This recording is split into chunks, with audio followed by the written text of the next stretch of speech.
Bonjour à tous, bienvenue dans l'épisode 2 de cette série sur le compositing. Et comme c'est vous qui faites la chaîne, c'est à la demande de Giovanni que nous abordons ce sujet passionnant. Nous avions vu dans le premier épisode qu'il était important d'analyser la lumière du fond avant de faire le compositing, voire le shooting, pour mieux comprendre comment mieux intégrer nos éléments composites.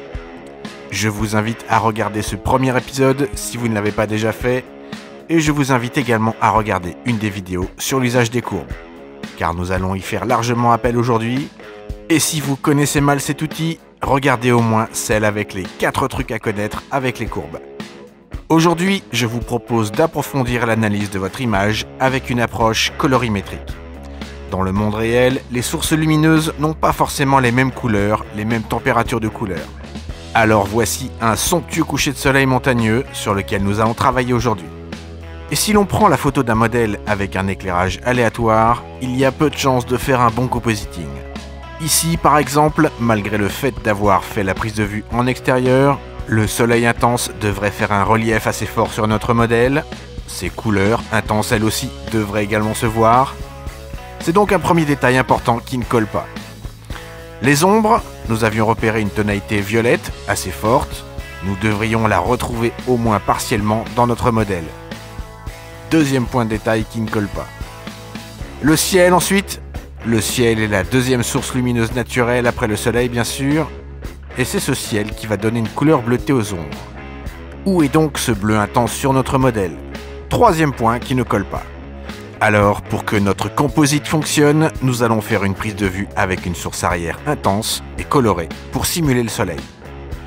Et comme les couleurs de la photo ont été rajoutées en post-traitement, nous allons faire simple et rajouter ces réflexions secondaires également en post-production.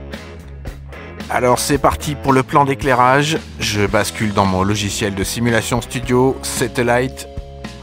Mon plateau est vide et je vais tout d'abord placer un modèle. Je place ensuite une stripbox. C'est une softbox allongée que je vais pouvoir placer à proximité de mon modèle, tout en gardant un éclairage homogène. Je vais la placer à l'arrière de mon modèle, à peu près à 45 degrés, et je vais y placer une gélatine orange. Pour le coup, j'ai juste arraché le diffuseur principal de ma softbox, et j'ai recouvert ma softbox d'un taffetas, c'est un tissu polyester orange, que je fais tenir avec de simples épingles. C'est tout simple, c'est pas cher, et cela permet d'avoir une série de couleurs à portée de main pour une poignée d'euros. Et de l'autre côté, à 180 degrés, une softbox blanche rectangulaire, le plus standard. L'intensité de cette softbox blanche va être diminuée, d'une part parce que la source la plus lumineuse doit rester le soleil à l'arrière, mais aussi parce que le taffetas orange absorbe une partie non négligeable de la lumière. Donc voilà mon set d'éclairage, extrêmement simple. Voici le développement du fichier RAW. Camera RAW se lance automatiquement. Vous voyez au passage un petit bout du taffetas orange dépassé. Et pour un développement standard, mon fichier est quasiment prêt à l'emploi. J'ai juste une légère surexposition dans les blancs près de la lampe. Je vais donc réduire les blancs à fond du coup. Et je vais aussi réduire mes tons clairs pour accentuer l'effet de contre-jour. Moins 80. Voilà. Enfin, je vais baisser la température de couleur vers le bleu. Voilà, je pousse assez loin, vers 3550. Cela me permet, tout en conservant le côté rosé orangé, de récupérer naturellement du bleu sur le manteau du visage. Je vous invite à continuer à travailler avec l'espace colorimétrique de votre image. Il ne me reste qu'à détourer mon image, c'est-à-dire éliminer le fond, mais comme ce n'est pas un tuto sur le détourage, et pour gagner du temps, je vous ai fourni les fichiers sources avec le modèle déjà détouré. Donc dans ce fichier, vous trouverez le fond et le modèle. Première chose à faire, c'est de placer notre composite dans un groupe, dans un dossier, et de faire un masque sur ce groupe. Ainsi, tout ce que nous allons placer à l'intérieur de ce dossier n'affectera que notre composite, et non l'image entière. Je sélectionne mon calque de modèle, je sélectionne le contour de mon modèle, c'est-à-dire CTRL-clic sur le calque. Vous voyez, cela sélectionne le contour de mon modèle. Je vais créer mon groupe, CTRL-G, G pour groupe, c'est facile à retenir, et je crée maintenant un masque. Je vérifie que le masque est bien créé sur le groupe et que mon calque modèle est bien dans le groupe. Si je désactive le groupe, le modèle disparaît. Et si je place un réglage dans le groupe, cela ne va affecter que le modèle. Donc un calque de teinte saturation, je fais bouger les réglages et cela n'affecte bien que mon modèle.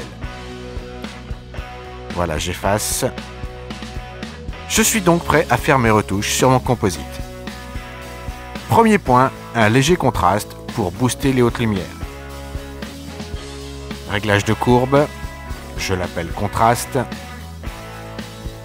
Et je booste le canal RVB juste dans le haut de la courbe.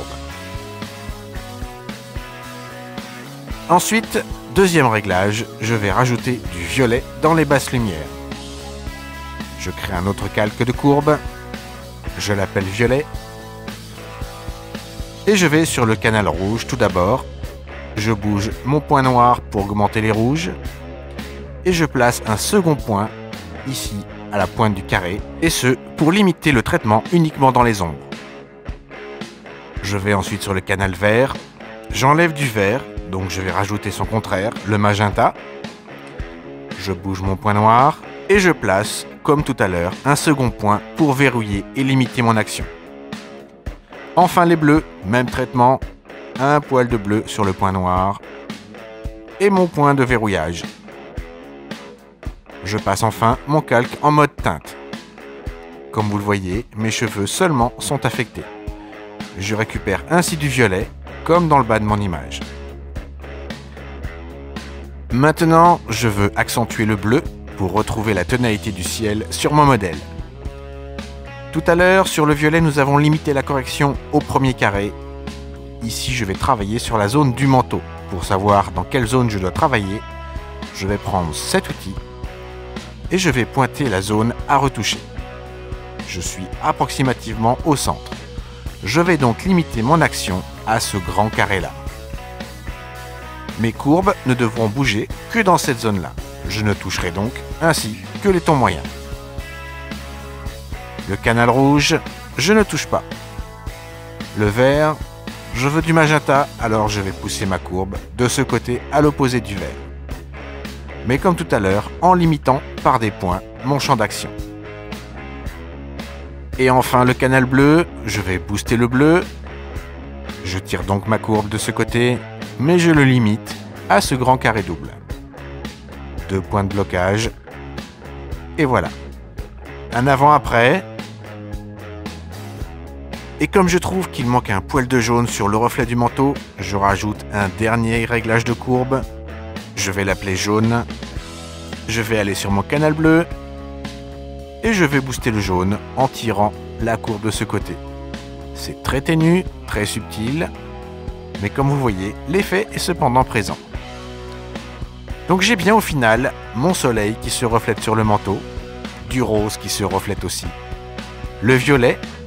Je vais d'ailleurs refaire passer ce calque au-dessus de tout le monde, car le jaune va annuler un petit peu son effet. Je retrouve bien donc ce violet sombre du bas des montagnes dans les cheveux. Et enfin, le bleu du ciel, je le retrouve bien sur la partie à l'ombre du manteau. J'ai désormais au final 4 indices colorimétriques de mon image de fond qui se retrouvent sur mon modèle. À cela, je rajoute le reflet du soleil qui est cohérent avec mon image, autant d'indicateurs qui vont faciliter l'intégration du modèle et le faire paraître moins artificiel. Enfin, pour finaliser et peaufiner mes réglages, c'est toujours important de pouvoir doser l'intégralité des modifications apportées.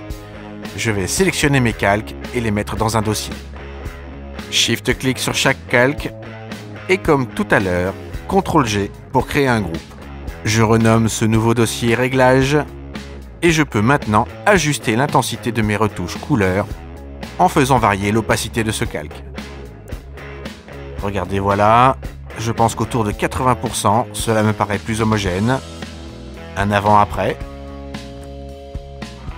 Alors même si mon modèle était bien au départ, nous avons renforcé par des touches de couleur l'intégration de notre composite dans le paysage.